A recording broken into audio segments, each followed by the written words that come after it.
hit for the first time in a while, did that wake you up a little bit or remind you of the game at all? I never minded that part of it. It actually was, my wife always tells me I'm crazy because there's been times in the last 3 or 4 years I said, I kind of wish I could just throw one and get hit hard.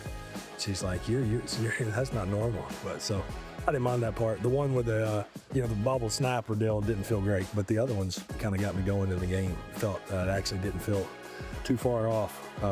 It was kind of crazy how normal it felt once we got going in the game. Fantasy Football Happy Hour with Matthew Berry. Happy Monday. Welcome to the Fantasy Football Happy Hour. Connor Rogers, Matthew Berry repping the Lions, of course, with a former ride or die pick over there, and Jay Croucher. Hello, gentlemen. Yeah, I like that. I like and Jay Croucher. Yes. I didn't want to leave him out.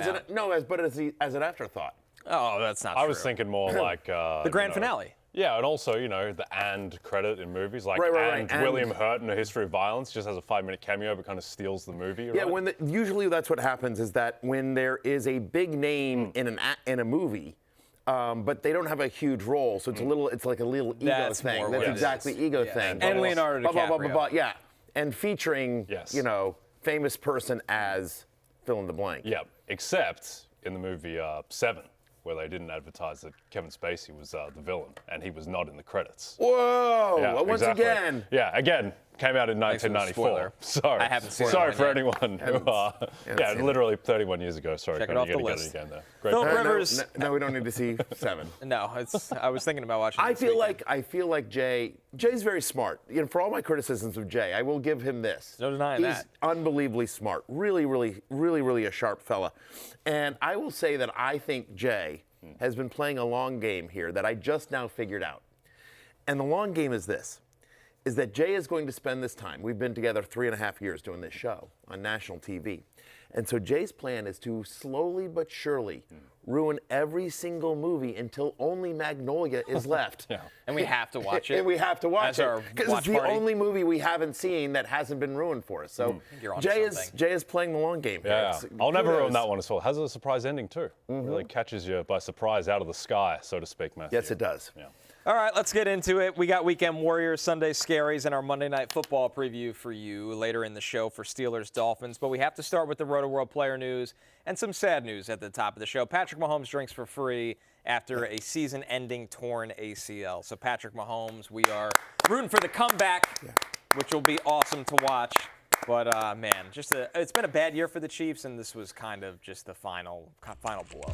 It's just brutal. I feel like Patrick Mahomes is one of those guys that even though people are sometimes, there are people that are quote unquote sick of the Chiefs. Chiefs fatigue. Right? Chiefs have Chiefs fatigue in the documentary and everything. And we've seen them in the AFC Championship or the Super Bowl like every single year it feels like. But I feel like Patrick Mahomes is one of those guys that has universal appeal. Like, just universal approval rating. Who doesn't like Patrick Mahomes? I like Patrick Mahomes. Everyone likes Patrick Mahomes. Even if you're quote unquote fatigued with the Chiefs, you like Patrick Mahomes and you definitely don't want to see this happening. This is Patrick Mahomes tweeting this out. Yeah, don't know why this had to happen, and not going to lie, it hurts, but all we can do now is trust in God and attack every single day over and over again. Thank you, Chiefs Kingdom, for always supporting me and for everyone who has reached out and sent prayers. I will be back. Yeah, Mahomes is obviously his standing in the game. He's the closest thing I think that football has right now to, a Roger Federer or a Tiger Woods. Like, he is iconic. His performance, the fact that he was in 7 straight AFC title games to start his career is just complete insanity. It's basically what LeBron James did. This is the parallel. Like, this is the regard that you have to hold Mahomes in. So hopefully he can get back. It's a brutal day overall. Micah Parsons goes down too. There's like 2 of the 10 best players in the sport. To lose them on the same day, brutal. 2 ACLs. I mean, there were a lot of other serious nicks, injuries. but those are serious injuries. The questions now become: when will they be able to return? Will they be ready for the start of the season next year? We don't know. But massive implications for the Packers. Jay, I want to talk about that in a second. But with Mahomes, obviously the Chiefs got eliminated here, so there's obviously a fantasy impact because the Chiefs have games and everyone has Kelsey and Rashee Rice on their teams. But yeah, I mean, in terms of the NFL, it's just whatever. It just sucks, man. You hate to see. Must watch TV. Yes. Love the Chiefs or hate the Chiefs. they are must-watch TV with Patrick Mahomes. There's no question. I love Patrick. It's a bummer here. Carson Cohen 3899. Who we picking up with no Mahomes? Like, well, you'll have to tune in tomorrow to the waiver wire show. Yes, but Gardner Minshew will take over as quarterback for the Chiefs. I don't know that he's necessarily a quote plug and play. The Chiefs' offense hasn't been great with Mahomes. It's been inconsistent, Jay. Yeah, it has. I mean, on the season, like, it's been fairly efficient. I think their pass defense has been the biggest issue. But in recent weeks, like, it clearly wasn't very good against the Texans. They had their struggles yesterday against the Chargers. And, I mean, it's obviously a brutal way for the season to end with losing Mahomes like that. But, I mean, they were likely going to lose to the Chargers and they were going to get eliminated from the playoffs. So, yeah, terrible year for the Chiefs. What are real quickly, with Micah Parsons, what are the odds of the Packers making the Super Bowl? I assume they had to have moved. They moved. Now they're in basically a coin flip with the Bears to even win the NFC North. And it wasn't just Micah Parsons, like Christian Watson. Doesn't look like that's serious, but expect that he's certainly in some doubt for this week against the Bears, and that's a potential division-deciding game. So the Packers, who go from the second favorite to win the NFC after the Rams, are now just in this cluster of teams, and their upside. I mean, they were so dependent on Parsons with that defense because he's the only guy generating pressure there. So just a different team without him. Clearly. There's no question about that. Also, Rams play the Thursday night game. It's a short week for LA. They play the Seahawks. Speaking about another division that's sort of up for grabs, I think that game decides sort of the NFC West. And no Davante Adams potentially. He leaves this game with a hammy. This is something that's plagued him throughout his career. He came into the game questionable with the hamstring injury.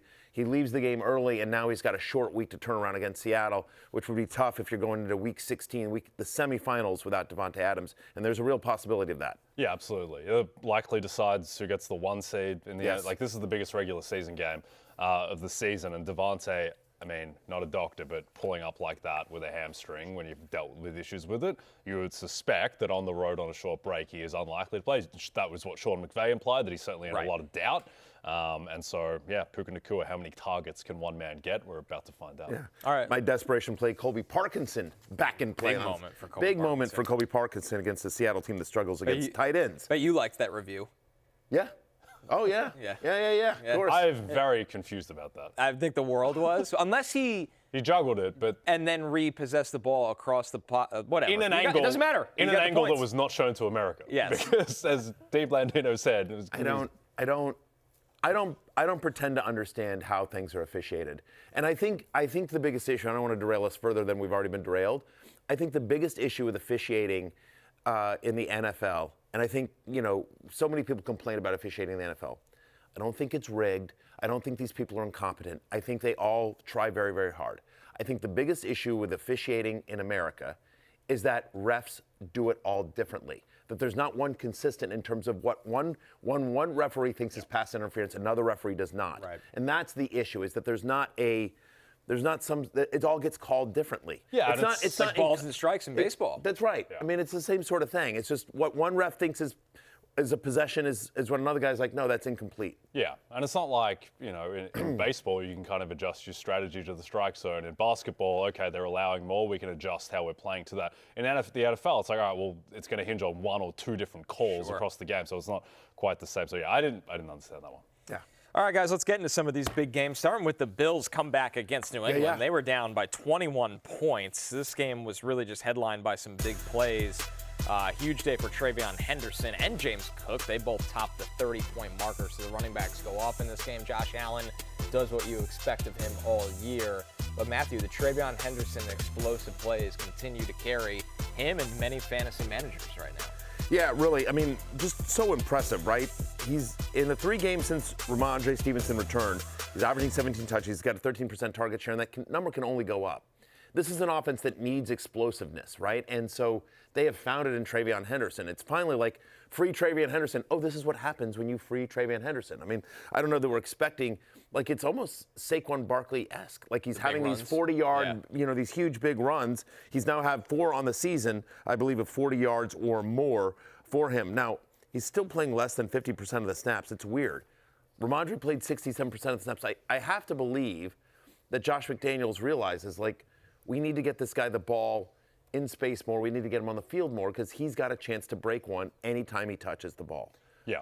It's been a bizarre season for TreVeyon, but his big play potential obviously is very evident. And now I think this is a reflection of the Offensive Rookie of the Year race, that a guy who's getting outsnapped by Amon-Ra Stevenson is now the favorite to win Offensive Rookie of the Year. But he's in a cluster now with Emeka Ibuka and Tedero McMillan. I suspect the winner is going to be whoever wins the NFC South between Ibuka Which is and so McMillan.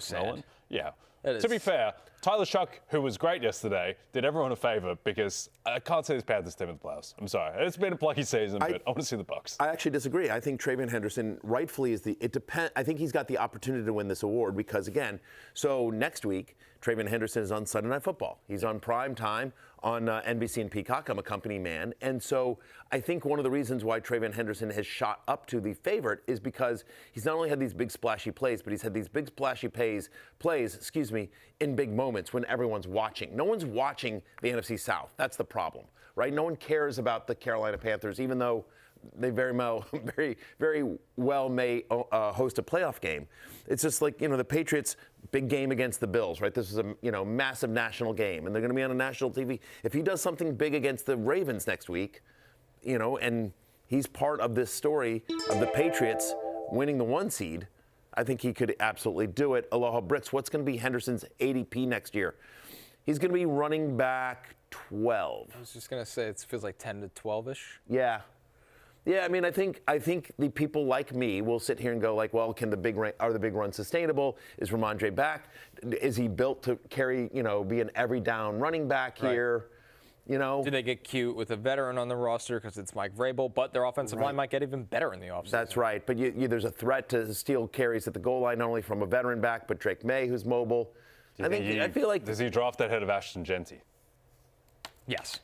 Yes. Yeah, depending on what the Raiders do in the offseason. I think the Raiders are doing a complete. I think Pete Carroll leaves. I think they're, nuclear. I think they have to blow it all up. Yep. So I think if they have a better offensive line, you feel better about who the coach is. You feel better about, all of that. Then maybe. But right now, if we drafted today for next year, of course Henderson goes ahead of him. By the way, Tyler Shuck 25-1 in the Offensive Rookie of the Year race. Thought about that. But they the issue play the Jets, Titans, and Falcons to finish the season. If they go 3-0 in that stretch, he continues to put up good numbers. Everybody else remains uninspiring, which they've been. Can he win it? The issue for Shuck is that we're headed into week 16 and he has 6 passing touchdowns on the season. Right. Like the numbers just aren't there.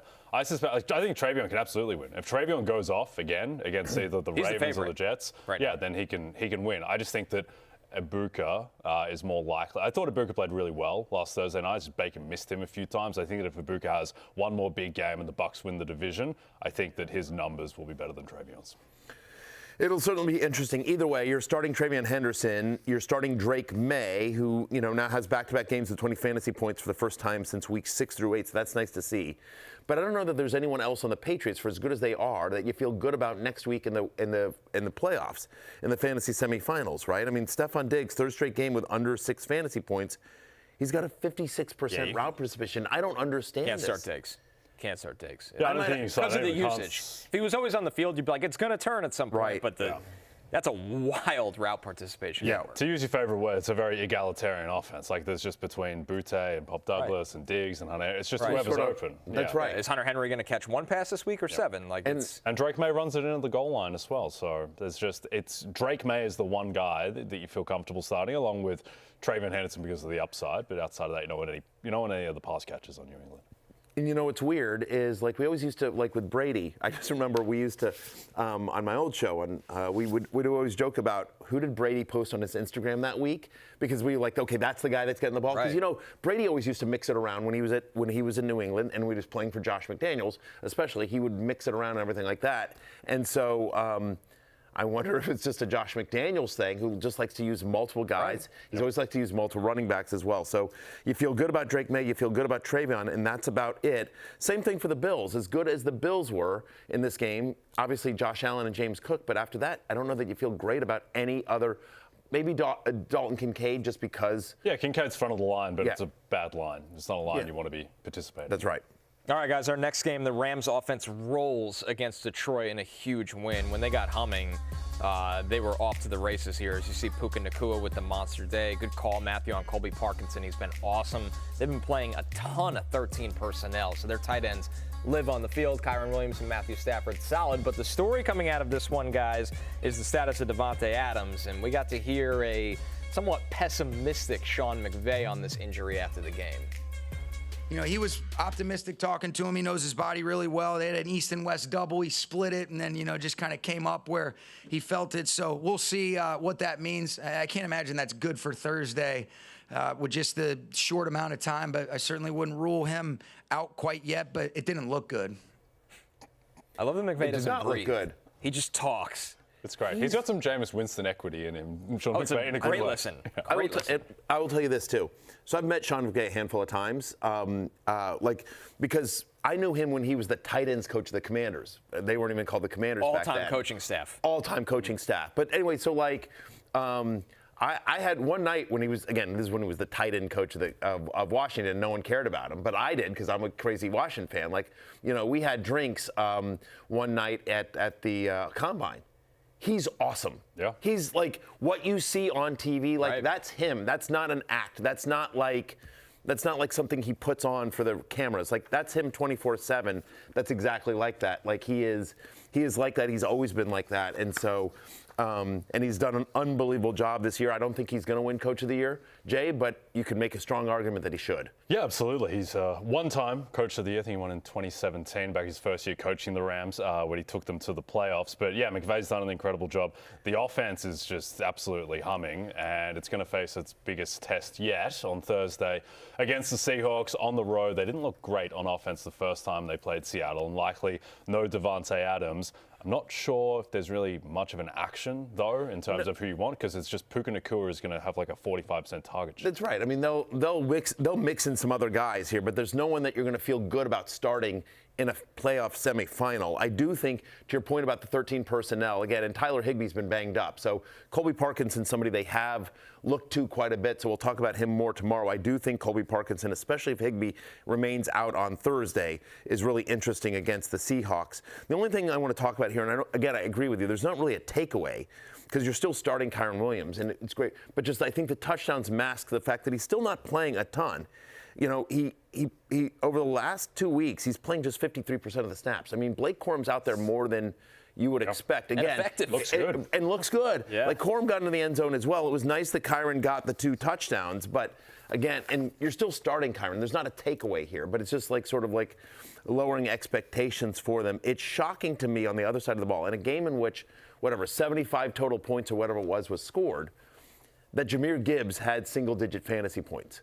It's gonna. I'm in the final 3 of a guillotine league, and I'm dead. Unless Devon Achane has a 40 burger in him tonight. You know, I mean, Right. we're down to it's 3 super teams in this, and so the fact that I got a 10 or 9.6 from Jahmyr Gibbs just destroyed me in that league. I think the sneaky thing with Gibbs, Connor, is that so he has the massive game against the Giants where he has the long overtime touchdown. Since they've kind of given the keys more to him in the running game, he hasn't been that efficient on the ground because like the interior of the offensive line is not that good. Like he couldn't really get much going on the ground against the Packers, against the Cowboys. He was inefficient outside of the touchdowns, and then yesterday, same story. Yeah, it's absolutely the case. It was all about the wide receivers, which we'll get to in a second. But Jonathan Medici says, Barry, which night was better, drinks with McVay or a romantic Italian dinner with Croucher? Who holds their 6 beers better? You know, it's a great question, and they both hold a special place in my heart for different reasons. You know what I mean? Like it was, but I'm going to say the romantic Italian dinner with Croucher was better. I'll just tell you why. Because it's the continuation. Like, you know, there's a special relationship. You haven't heard from Sean McVay since. Right, that's exactly right. It was one night. It was, you know, McVay and I had one night. But you and I had one night in Buffalo, and that sparked a, everlasting relationship. Yeah, exactly. Maybe spoiling. A franchise of dinners. Yes, exactly. A Brokeback fantasy of Jay and I. That's something that continues to this day. My wife continues to get jealous of it, but it's an unspoken love and one that continues to burn bright. A forbidden love. A forbidden love, exactly. Jake holds his beers pretty well, I will say. I don't think I've ever seen you drunk. I've been out drinking with you a handful of nights. That's a lie. I don't know that I've ever. He holds it really well. Where Where you don't go, Jay's drunk. You just Jay's been drinking the same as the rest of us. He's just fine. Yeah, he pulls it together pretty well. The one night in the combine where you somehow managed to scrounge up little bottles of wine at 2:30 from room service. Yeah, that was good. Next day, you've had better moments. I struggled. Yeah. You powered through, to your credit. Yeah, I powered through. Yeah, I always show up. Like, Keanu Reeves in Hardball. The most important thing is showing up. I always show up. There you go. I'm wearing 14 to represent Amon-Ra St. Brown, who had the most points by a wide receiver in a game this entire season. He now has 2 of the top 3 games by a wide receiver in 2025. He has a 48% target share in this game. 18 targets, tied for the 3rd most by a game this season. It's just, there's no takeaway other than like if you faced Kyle Pitts on Thursday night or Trevor Lawrence, we'll get to him in a second, and you're just like, oh man, I'm dead in the water, and then boom, here comes Amon-Ra St. Brown to save you in the afternoon window. 14, we love you. Former ride or die, always a ride or die. Valiant Vincent 13 writes, no, Barry, after what you did to Stafford, how dare you wear that? Stop it. Stafford was good yesterday. Yeah, after you spilled diet soda on him and triggered a loss to the Carolina Panthers. This is fair, but he was like, even though they had 3 rushing touchdowns, he still was a top 11 quarterback heading into Monday Night Football. Matthew Stafford. No, stop it. So the MVP Amon-Ra St. Brown. Don't worry. I've got spill proof. Yeah, spill proof here. Yeah, I think though the Amon-Ra's game notwithstanding, the real takeaway is Jameson Williams, just wide receiver 1. Right, because the targets are consistently there. Yeah. The whole story with Jameson Williams for how many weeks was, oh, cool, a goose egg or 1 target or 2 targets, and now it's just consistently 7-catch performance. He's the primary read often, Matthew. Obviously, since Dan Campbell has taken over plays, there's been an emphasis on Jameson Williams. It's crazy for a guy that, like, a lot of people, and we were at some point, like, yeah, man, you can't trust this guy. No. You know what I mean? Like, this is somebody that we saw. This is somebody that we saw dropped in fantasy leagues. Since week 9, he's been the 7th best wide receiver in fantasy football. Over the last 3 weeks, he's got a 30% target share, Connor. To your point, like, he's often the first read, and because their defense is so struggling, you know what I mean? They're continuing to they're having to get into this game script and throwing. It is weird in a game that, again, 45 points are scored and they're just throwing as much as they are, where Jared Goff throws the ball over 40 times, that Jahmyr Gibbs can't do anything. But Jameson and Amon-Ra, they don't really have a tight end. And, Isaac Tesla has not really, you know what I mean? So the passing game is really fairly narrow, too. Yeah, 75 points scored in the game, but the highlight very clearly, Aiden Hutchinson on the interception return, looking over both of his shoulders, basically like I would if I was trying to run back and feet. He got some legs on him too, Aiden Hutchinson, for a defensive end, but just kind of ran out of gas at the end. Yeah, exactly. They're home to Pittsburgh next week and then at Minnesota. So 2 home games, or 2 dome games, I should say, for Jared Goff. So we expect the Lions to keep rolling. Matthew, you mentioned Trevor Lawrence going nuclear this weekend against the Jets. That is the Trevler. And the Trevler, 44.3 points, and it could have been even bigger. How about Travis Etienne catching 3 touchdowns? Jacksonville's offense could have done whatever they wanted to in this game. Obviously, Lawrence put on a baseball hat in the 4th quarter. We got to hear from Etienne. He thinks this is the best Trevor Lawrence has ever played, and those guys go back all the way to their time at Clemson. I don't think I ever seen Trev like this.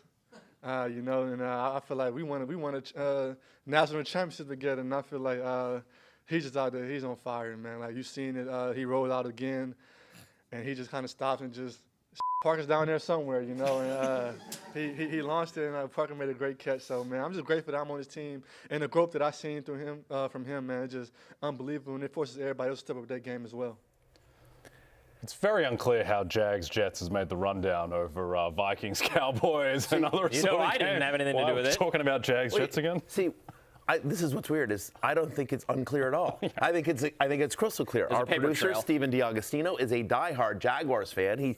He spends his free time away from his wife at a Jaguars bar in New York City, desperate, sad. With some weird teal liquid. Yes, it's unbelievable. They drink the Jaxson, It looks like windshield washer fluid. Yeah, to be clear. I think it is. Yeah. It's like Phil Rivers is a grandfather who came back after 5 years of retirement. He hasn't made the rundown, but we're going to talk about Brian Thomas going 4 for 66. Yeah. So, look, you know what, Steven? Screw these guys. I don't blame you. It's your team. You finally have something to be proud about. Yeah, you shove it into the rundown. What do you care? It's week 15. What do we care? You know what? So I don't blame you, Steven. Don't listen to these guys as well. And by the way, what Travis Etienne is talking about is that was one of the throws of the year. Trevor Lawrence, like off of his back foot, going across his body, across the field to Parker Washington down there, hitting him in stride. Throw. Unbelievable throw. Just an amazing throw. And here's what's amazing. Here's my takeaway. There's nothing you can do about it, because I can't imagine, as brilliant as Trevor Lawrence has played and as brilliant as his performance was, since week 5, he's the 3rd best quarterback in fantasy on a points per game basis. 17 fantasy points in 8 of the past 10. Obviously, this performance elevates that average and brings him up, but still, he's the first quarterback in NFL history with 5 passing touchdowns, 1 rushing touchdown, and 50 or more rushing yards in a game. Kudos to anyone that started him. He's probably started in a bunch of Superflex leagues. He was on the love list this week. I had him as a top 12 play. Certainly didn't expect this. All that said, he's on the road at Denver next week. Right. And I don't know if you sort of trust Trevor Lawrence, as great as he's looked, on the road at Denver next week, Jay. Yeah, I think there's a few things with Trevor. One, he is playing very well, and there are reasons to believe there's signal in these performances and that he's getting more acclimated to Liam Cohen's system. He's got this rapport with Jacoby Myers, Brian Thomas Jr. has turned the corner, et cetera, et cetera. The pushback is that, the Jets are a fake team at the moment. Yeah. That was an absolute disgrace, that performance on defense. And they just fired their defensive coordinator, Steve Wilks, as a result. And now 6 days after a vote of confidence. Yes. Yeah, it's not. Yeah, obviously 12 hours after a vote of confidence. Things aren't great in East Rutherford for either team. But this is great because all of this hype around Trevor Lawrence, which a lot of it is deserved, now he gets to go on the road at Denver and prove it against what's a top 4 or 5 defense in the NFL. I suspect that it's going to look a lot more difficult, but there is confidence. Even going up against Denver, you still feel fine starting Trevor Lawrence in a Superflex league, I think. Sure, but I just don't think that he's a locked-in QB1 or anything this week. So I'm in my dynasty league that I'm in. I got a first-round bye, so I'm in the playoffs next week. I'm in the semifinals against my good buddy Daniel Dobb. So it's a dynasty league with a bunch of my friends from ESPN. And producer Damien, by the way, has the number 2 seed. So there you go. Shout out to Team NBC. But so here are my 3 quarterbacks, though. Trevor Lawrence, Baker Mayfield, Jared Goff. Who am I starting next week? You know what I mean? It's a Superflex league, right? My positive outlook on Lawrence. I've been starting Baker and Goff the entire year, basically. I think you're still starting Baker and Goff against Carolina. The positive is Bo Nix moved the ball at will for the Broncos. Maybe that's a sneaky throw script game. Yeah. Anyway, Jordan Love moved the ball. Yeah. It all fell apart after the insane interception from Surtain and Christian Watson getting hurt on the same play. Denver's defense is really good. They're not in the territory of I can't start my fantasy quarterback against them. I think Seattle, Houston are better defenses. I would agree with that. But anyway, something to talk about all week long about whether you can trust Trevor Lawrence. You're still starting Travis Etienne, obviously. Nice to see some signs of life from Brian Thomas Jr., who's wide receiver 15 as we head into Monday Night Football. In the 3 games since his return, he's got an average depth of target of 20.7. So it's just almost 70% of his passes have gone deep, which is nice because that's what made Brian Thomas last year with all the deep throws from Mac Jones. So seeing Trevor Lawrence, seeing Brian Thomas getting back to being Brian Thomas. Yes. Just, felt good to see that as well. And, again, Travis Etienne also on the love list here as well. I'm curious, Connor, because I did not watch SNY yesterday. I apologize. I was on air, and then, I was watching football. What was the mood like after that? Because I agree with Jay. It's it's not a real same it's been for the past 54 years. Right. Eventually, you reach this point in the season where you're like, well, it's that point in the season again. But I mean, are you just bailing on these? I mean, just bagging on them harshly, or you're just like, it's just whatever. We're a joke. Schematically, we've been tough on Wilks because they are so poor schematically. But it's also reached the point of the defense where they've shut a lot of players down. They've traded their 2 best players.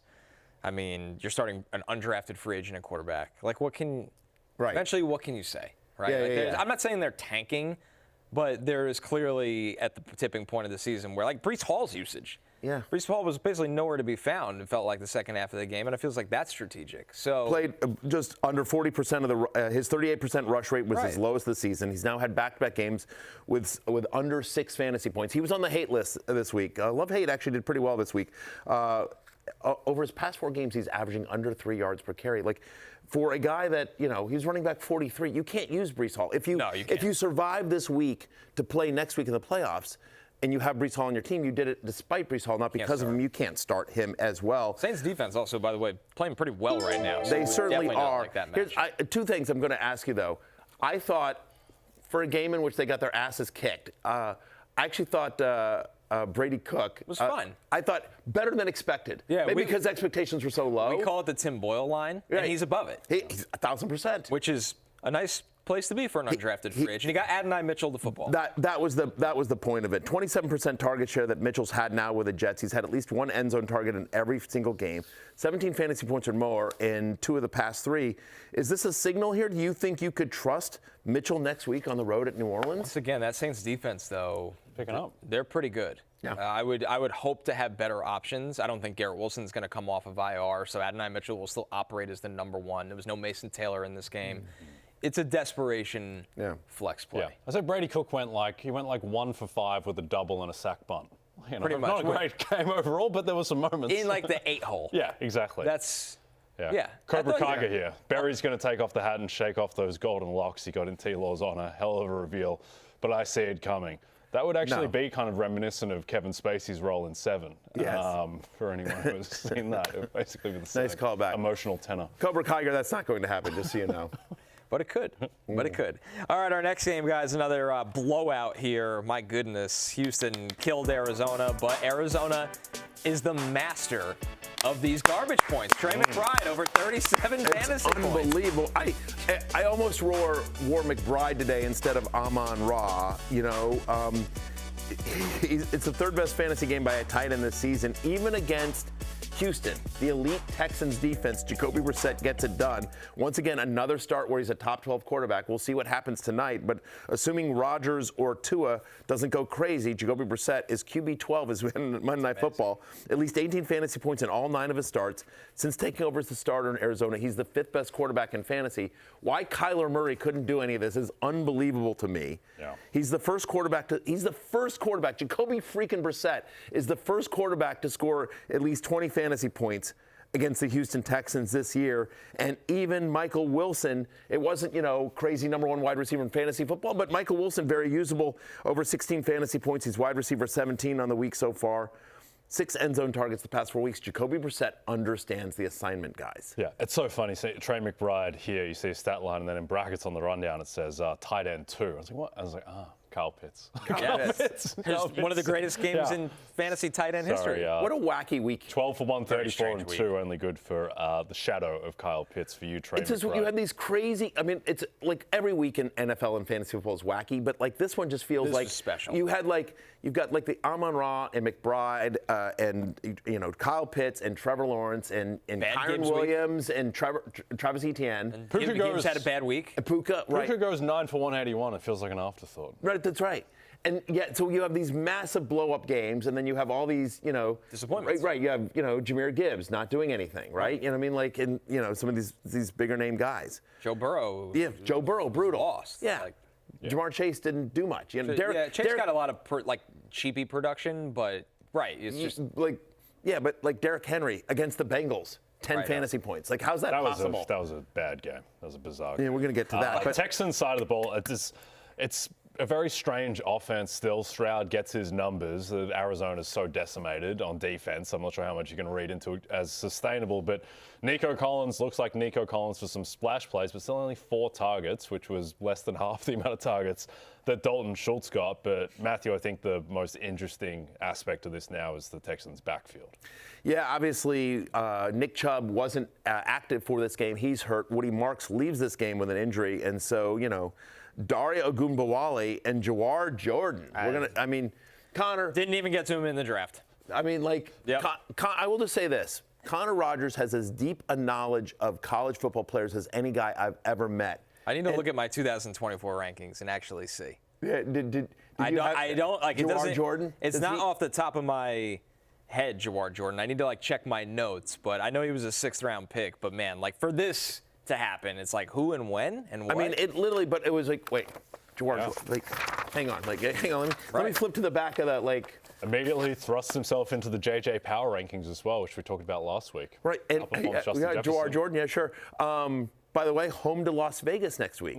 We'll talk about Jawhar Jordan more tomorrow as we get more information on Woody Marks' injury here. But Jawhar Jordan or Saquon Barkley? All right, right, it's a question. Here it is, guys. Oh, do you have a report on him? See, I told you, Connor Rogers goes deep. Man, it's amazing the names that go just in and out of your brain. He was RB 22 for me that year out of 31 around household names like George Helwani. On the Seahawks? Jaden Sheardon. Kamani Vidal was a couple spots ahead of him, as was Dylan Lobby. Kendall Milton was a spot ahead of him. He was a Senior Bowl guy, kind of this like undersized, slippery kind of running back. But where did he play college ball? Louisville. Okay. Yeah. Louisville. All right, fair enough. All right.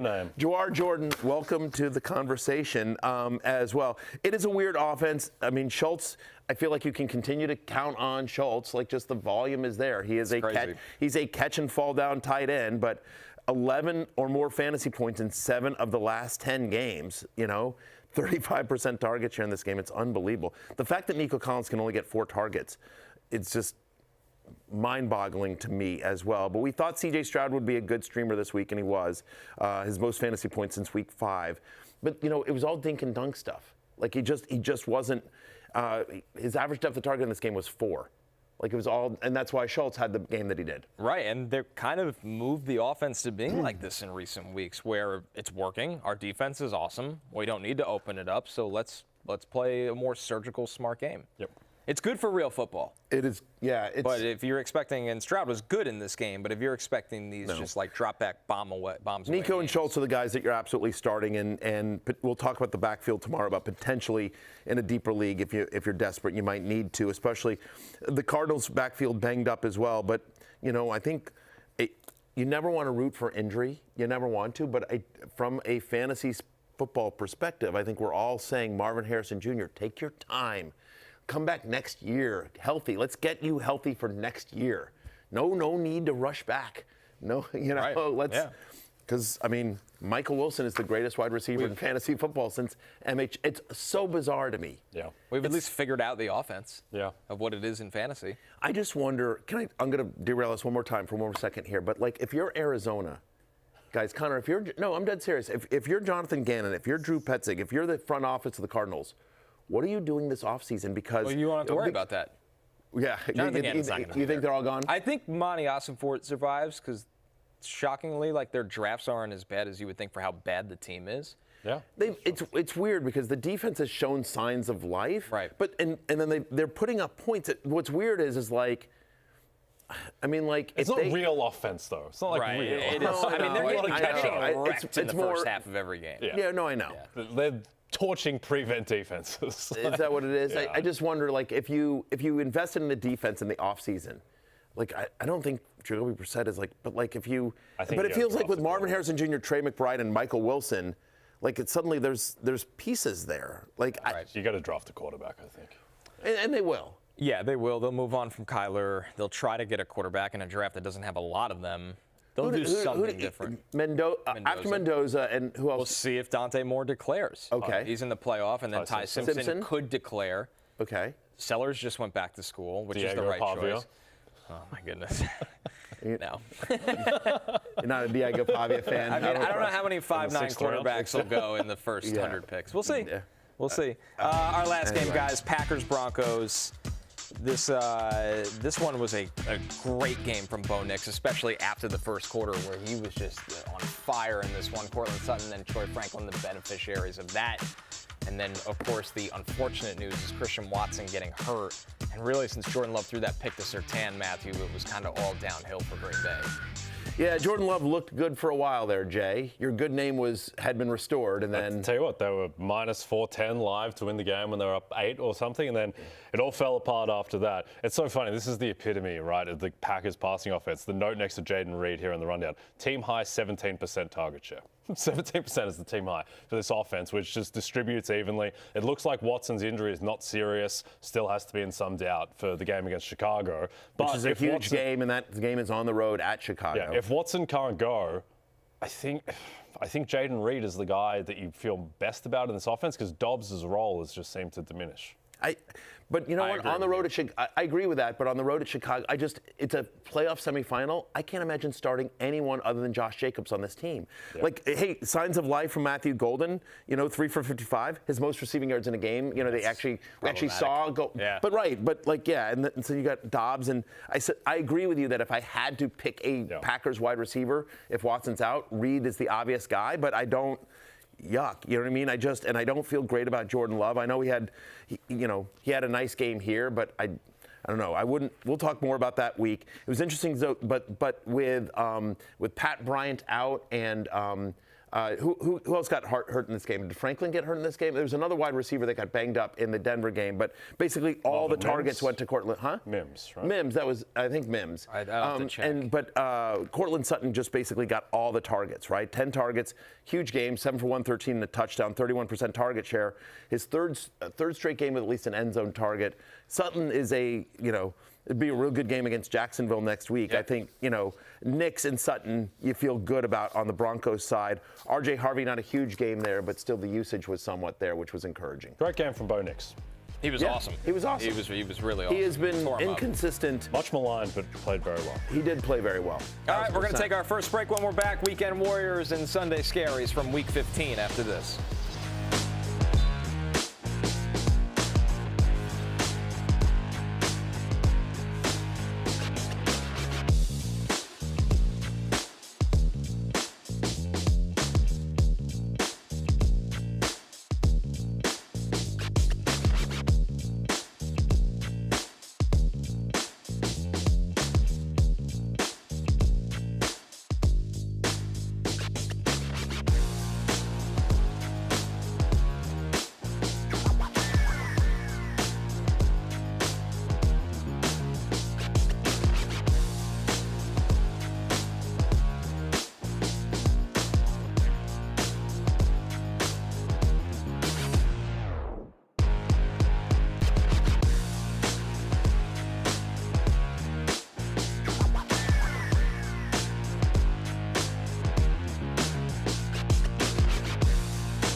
Absolutely not. He's Jesus Christ lizard running on water. Just no ball security. Fake pitching at the end of a 40-yard run. Absolutely just diabolical behavior by QB1. But I love it. As long as he's running out of bounds, I don't care. Just don't take a hit. I just don't need that in my life. Weekend Warriors. That was George Kittle, who's always got something interesting to say about his teammates. I cannot wait for the George Kittle show whenever that airs. We need I hope Kittle, he plays McVay, and forever. Winston all together. Oh my same God. set. That's unbelievable. I mean, somebody needs to put that together. NBC, if you guys are listening, break out the checkbook. Jameson George, come on. Tell me that's not a show. Tell me that's not must-see TV. Yeah. Well, right now, Purdy McVay. and George was the show Right. we got to see. Brock Yes, Purdy sir. was awesome yesterday against the Titans, and George Kittle benefited from that, Jay. 88 yards and a touchdown. Yeah, I understand it was against the Titans, but that's the most kind of 2023 Niners-y they've looked, I think, all season. Purdy was on the move, slinging it, remind us he can move as well. So, yeah, it bodes well in a pretty favorable schedule the next 2 weeks at least. They go at the Colts on Monday Night Football and then home to the Bears. Those secondaries not particularly frightening. So, yeah, I think Brock Purdy and George Kittle should have a huge close. Despite a loss for the Giants, Matthew, against your Commanders, Jackson Dart and Tyrone Tracy finally getting some volume, and he looked good with it. Yeah, I mean, that was the key. Like, we expect Jackson Dart to do this against the Commanders. He's had at least 22 fantasy points in 3 of the last 4 and 5 of the last 7. Since week 6, he's the second best quarterback in fantasy football. And you like his game next week at home against the Vikings. But how about Tyrone Tracy, who very quietly has been a top 13 running back in 3 of his past 4 games. He's gotten at least 18 touches in each of those games. Huge game here in terms of the catch and everything like that. But, like, it feels like I'm hoping that, this 18-touch game for Tyrone Tracy carries on, and that they stop with the Devin Singletary nonsense. He's just explosive, creative, everything. And looked healthy. He came to the game with a hip injury. There was concerns there, but he looked like Tyrone Tracy. They play the Vikings, as I mentioned, next week. So I do think Tyrone Tracy is a viable flex next week in the fantasy playoffs. Another duo, Jay. DJ Moore and DeAndre Swift, each with 2 touchdowns in this game. The Bears are so effective at running the ball. Yeah, great individual game from DJ Moore, but I'd be selling this a little bit. Just not a high target. He only had the 5 targets. He's in a game in which Rome Odunze was ruled out late. Exactly. During warm-ups. Needed an all-time miracle throw connection with Caleb Williams in the end zone as well.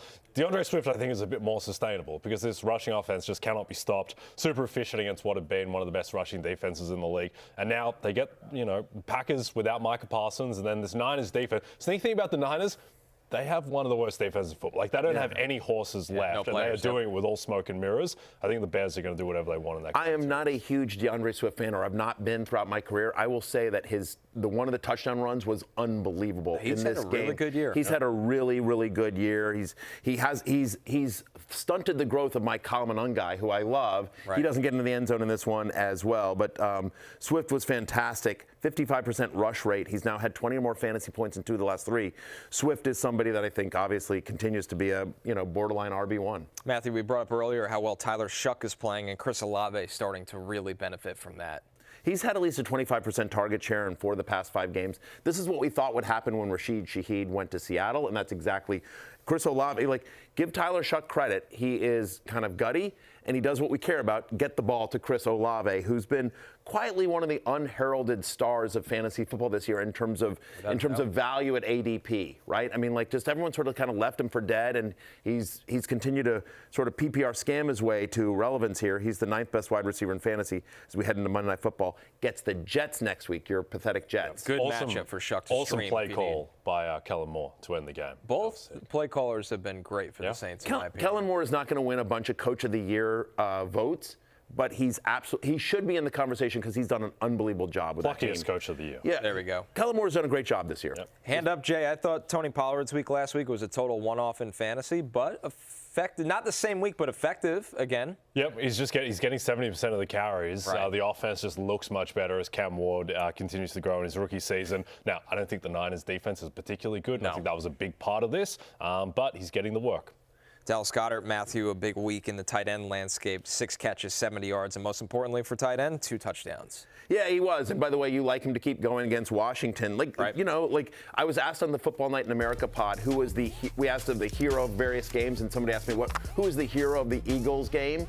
And I said, the schedule makers. Yes, because they sent Las Vegas to them a week after a disaster on Monday Night Football. Our last one here, Jay. J.J. McCarthy, 2 touchdowns through the air, another one on the ground. Just tore up the Cowboys defense. A much better 2 weeks for J.J., who things have settled down a little bit. I don't know if it's sustainable for the rest of the year, but things look a lot better. Were you in? I thought, yes, to the eye test, Connor, he looked much better. The fourth down touch throw is what really gives you promise because he's just not throwing fastballs all the time. He didn't look as panicky in the pocket. He looked in control last night. That's exactly right. Like the offense things are slowing down a little bit. Yeah, better, but not there yet. I mean, like he had Justin Jefferson on a crosser that he just completely overthrew him, which drove me crazy because I had Justin Jefferson 50 yards, and if he hits Justin Jefferson's anywhere close, that cashes as well. There was the end zone target where he threw a fastball where it's just like, dude, take a little bit off of that, and that's a touchdown.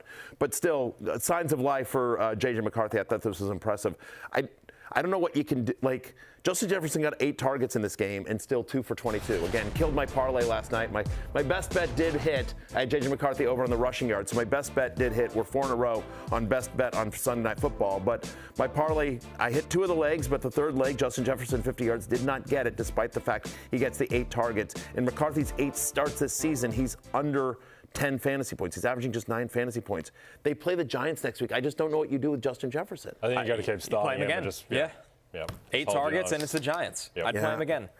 Yeah, I know. I get it. But tough day at the office, that same game, with George Pickens, who now has back-to-back games with single-digit fantasy points and a below 20% target share in that game.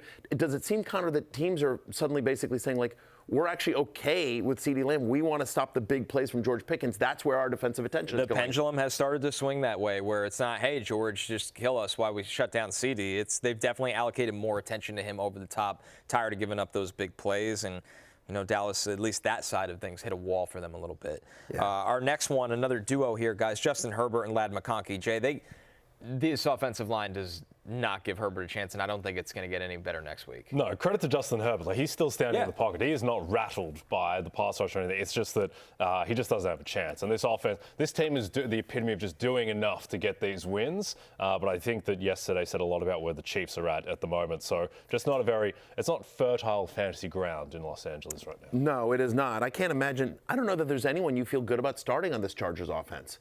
I would play Hampton next week. Yeah. Against Dallas. It's Dallas, I believe, right? That's fair enough. But 5th straight game for under 15 fantasy points for Justin Herbert. Since week 10, he's QB 30 on a points per game basis. And Ladd McConkey, under 5 fantasy points in 3 of the last 4. Like, it's just. No, it's not pretty. It is a tough scene in Charger land. Not pretty either for Ashton Genty. We've said that too many times this year. They get blown out by the Eagles, Matthew, and no production for him.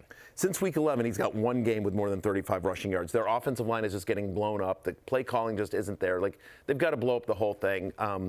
Yeah, it's just tough with Genty. I mean, they were on the road to the Eagles, especially, by the way, they're at Houston next week. Like, it's done. You're not doing anything. You're literally not starting. I guess probably Brock Bowers you still have to start, but whatever. Tyrone McMillan had a tough game, career low in fantasy points here, in what should have been a good matchup, but it's the 3rd straight game with 2 or fewer receptions. Like, this is why I think Tyrone is somebody that you can't really trust and necessarily isn't going to win Rookie of the Year. And finally, tough game for Phillip Rivers as well, because Tyler Warren just didn't get it there. Back-to-back games with under 5 fantasy points, 3 straight games with under 25 receiving yards. We'll talk more about Tyler Warren next week, but man, oh man, like, I thought Phillip Rivers with kind of a shot arm would at least get the ball to Tyler Warren. That didn't happen, guys. All right, we're taking one last break. When we're back, we got our Monday Night Football bets for Steelers-Dolphins right after this.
DraftKings Sportsbook is an official sports betting partner of the NFL. New customers can bet $5 and get $200 in bonus bets if your bet wins. Download the app and use promo code FFHH when you sign up. DraftKings Sportsbook. Oh, the crown is yours. The crown is yours. Last call. Let's take a look at the most bet Monday Night Football props on DraftKings. Jay, anything more adventurous than this board? Yes, slightly more adventurous. I'm always shocked at people that take the minus 383. Just that chucking them in parlays. Yeah. But we'll take a straight bet here. I'm going to take Jalen Waddle over 63.5 receiving yards. The Steelers play a ton of man coverage. Jalen Waddle is Miami's man coverage beater.